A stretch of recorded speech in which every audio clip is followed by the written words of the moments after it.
प्रभु यीशु मसीह के मधुर और सामर्थी नाम में आज दिनांक 3 मई दिन बुधवार को हम आप सब श्रोताओं का हार्दिक स्वागत करते हैं। आज के दिन के लिए जो वचन है लिया गया है यशायाह नबी की पुस्तक उसका 54 अध्याय 8 पद। वचन कहता है, क्रोध के झकोरे में आकर मैंने पल भर के लिए तुझसे मुंह छिपाया था, परंतु अब अनंत करुणा से तुझ पर दया करूंगा। तेरे छुड़ाने वाले यहोवा का यही वचन है। प्रियो, वचन वादों से भरा हुआ है। परमेश्वर हमारा हाथ थामते हैं और प्रेम पूर्वक यह कहते हुए आश्वासन देते हैं कि मैं तुम्हारी सहायता करूंगा, मैं तुम्हारा बड़ा बल और ढाल बनूंगा, मैं तुम्हें कभी ना छोड़ूंगा और ना कभी त्यागूंगा, आप ही अनंत काल तक तुम्हारे साथ रहूंगा।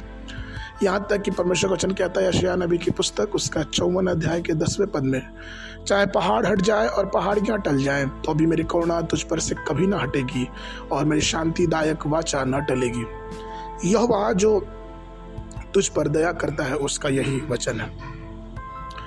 प्रियो, इस वचन में परमेश्वर कभी न जाने वाले अनुग्रह के बारे में बात करते हैं। प्रभु किस पर ऐसी कृपा करेंगे? सबसे पहले वही अनुग्रह उनको देते हैं जिन्होंने उस पर पूरा भरोसा किया है और उसका अनुसरण करते हैं। पवित्र शास्त्र भजन संहिता की पुस्तक उसके 32 के 10 में कहता है, दुष्ट को तो बहुत पीड़ा होगी, परंतु जो यहोवा पर भरोसा रखता है वह करुणा से घिरा रहेगा।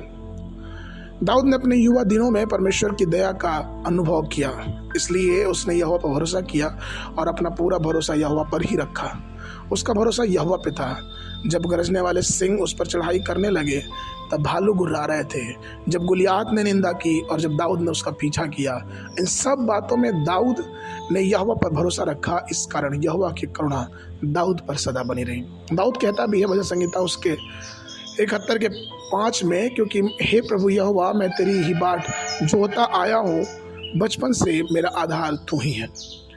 प्रियो, आपको अपना भरोसा केवल प्रभु पर रखना चाहिए। जो यहोवा पर भरोसा रखते हैं वे कभी लज्जित ना होंगे। यदि आप पूरी तरह से उस पर भरोसा रखते हैं तो भलाई और करुणा जीवन भर आपके साथ साथ बनी रहेगी। दूसरी बात, प्रभु ऐसी कृपा उन लोगों पर प्रदान करते हैं जो उनकी इच्छा के प्रति समर्पण करते हैं और आज्ञाकारी बन के उसकी अधीनता में आगे बढ़ते रहते हैं। अब्राहम ऐसी अधीनता और आज्ञाकारिता का एक बड़ा उदाहरण है। उसने अपने राष्ट्र और अपने लोगों को पूरी आज्ञाकारिता के कारण ही छोड़ दिया और उस स्थान को निकल पड़ा जिसे परमेश्वर ने उसे दिखाया था।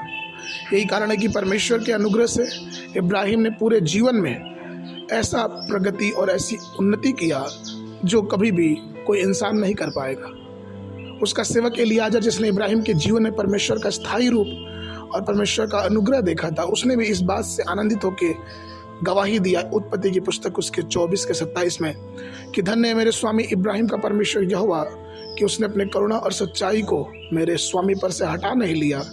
यहोवा ने मुझको ठीक मार्ग पर चलाकर मेरे स्वामी के भाई के बंधुओं के घर तक पहुंचा दिया है।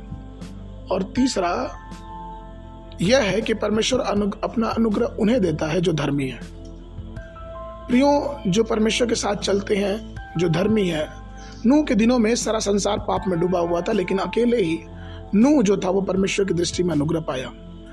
इसलिए कहा गया है कि वो धर्मी मनुष्य था और अपनी पीढ़ियों में सिद्ध था और वो परमेश्वर के साथ चलता था। उत्पत्ति की पुस्तक उसका 6वां अध्याय 9 पद।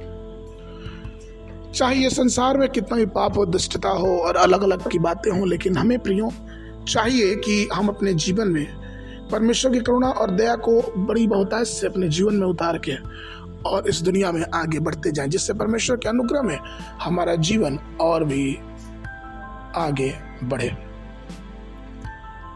आज के मनन के लिए भजन संहिता की पुस्तक 103 अध्याय उसका 11 पद, जैसा आकाश पृथ्वी के ऊपर ऊंचा है वैसे ही उसकी करुणा उसके डरवैये के ऊपर प्रबल है। बाइबल अध्ययन के लिए प्रातः सुबह के समय पहला राजा की पुस्तक उसका 14 और 15 अध्याय, संध्या के समय लूका रचित सुसमाचार उसका 22 अध्याय 21 पद से लेकर 46 पद तक। परमेश्वर आप सबको आशीष देवे। आप सबको